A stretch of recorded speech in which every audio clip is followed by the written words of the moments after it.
সারাদিন ভাত টাত খাই না সারাদিন কিছু খান নাই? না খাইছি কি খাইছেন? ভাত খাইছিলাম আগে কি রান্না করে খান না কি? না হওয়া বানাতে ভালোই তো অভ্যাস আছে। বিসমিল্লাহ, ওই যে বিসমিল্লাহ করলে তো ওই যে ই করন যাবো না, নখ কাটতে হবো।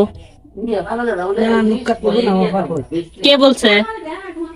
উহারা মা। এই দেখেন আমরা রাখি না নখ, এই যে নখ তো রাখি না আমরা, পাপ হয়। বড় মানুষ শুরু আমরা ছোট বয়সে শুরু হ্যাঁ, বয়সে শুরু বয়সে ছোট। কত ছোট দেখি আপনার নখ গুলা দেখেন তো, এই যে এটা দেখি, এই যে এটা